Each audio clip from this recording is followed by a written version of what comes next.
hope you're well. I hope you're blessed. And I don't do these videos to make contention points, but we are at the end of the age where the deceivers are being completely opened up. The veil is being lifted, and it is very obvious who is who and who is doing what. And I have to say, I guess he's still my friend. He'll always be my friend, but I corresponded with Pastor Jim Staley a tremendous amount in prison. I probably have 100 emails that go back and forth over the time he was in prison where I was talking to him, and he was one of the guys that originally brought us into the Torah. And prior to him going to prison, I saw no issue with any of his teachings. It all corresponded, all linked. He does have an issue with Yahushua being Yah, and he will never come out and admit that fully, but he does believe that Yah and Yahushua are the same, and that is incorrect. The Trinity is not a good thing.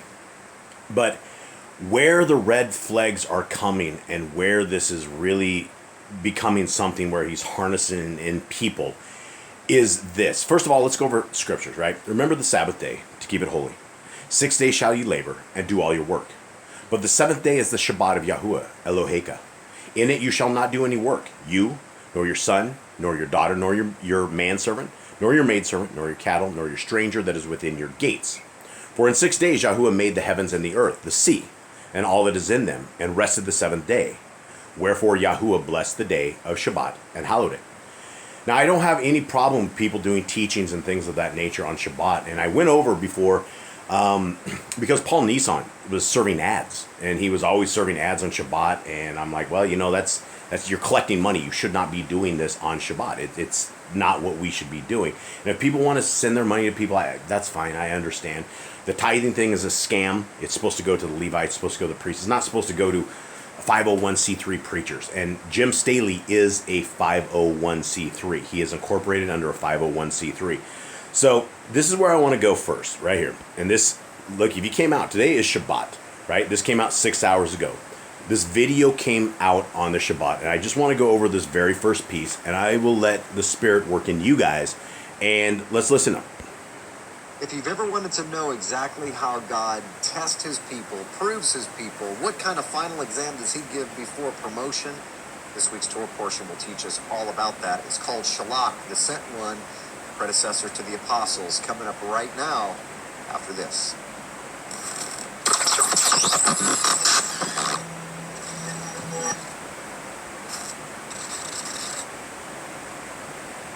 Hello everyone, I'm Jim Staley, Passion for Truth Ministries. Do us a favor and hit subscribe, turn on your notifications on this channel.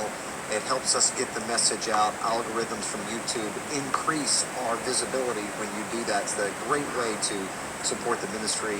And if you are blessed by this teaching, we encourage you, support us financially. Go to passionfortruth.com and connect with us. Help us to get this message out.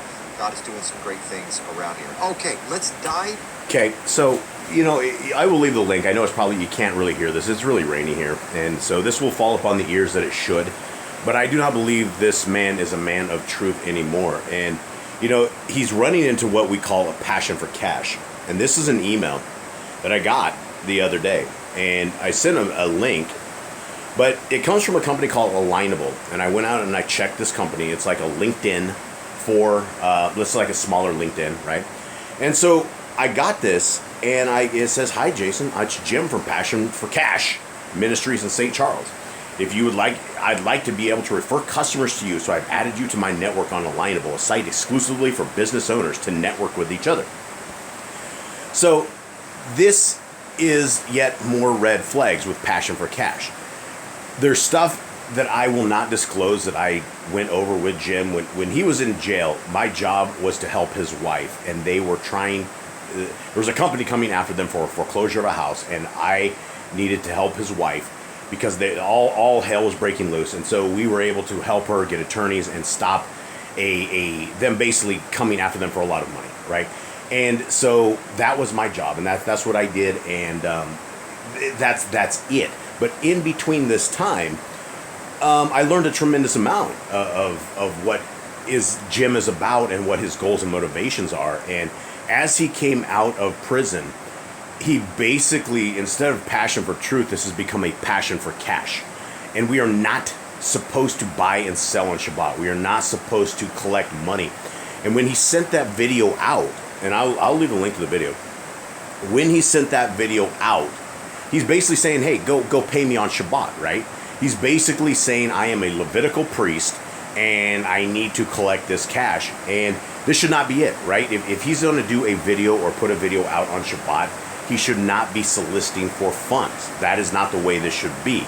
And if people have gone and paid Jim Staley on a Shabbat, they've broken Torah as well.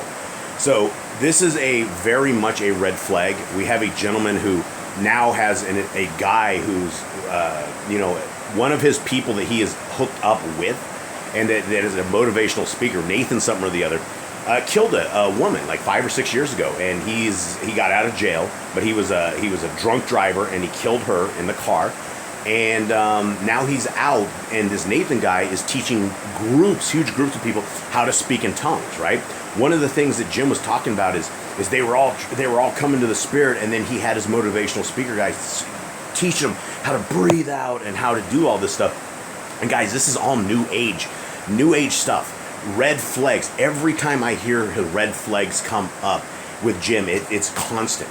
And he just broke a Torah commandment, and he also is a false prophet, right? He came up with a prophecy, and the prophecy never came true, right? We are out of spring. We are now we're into summer, and his prophecy was basically the Jordan was going to part, the banks of the Jordan were overflowing, and Yah's people were all going to be on the other side. And none of that happened, right? He was talking about how money was going to be in people's accounts, and it just would go into their accounts. He didn't think about like the people who are in third world countries that don't have bank accounts, or the Yah's people all over this world. Guys, this guy is a false teacher. He is a false prophet. I do not know what happened to this gentleman in prison, but I do know that I don't know what has happened to him. But he is leading an enormous amount of people astray. And instead of him focusing on Yah, this man is focusing on a passion for cash. Just be very aware of this gentleman. I'm out.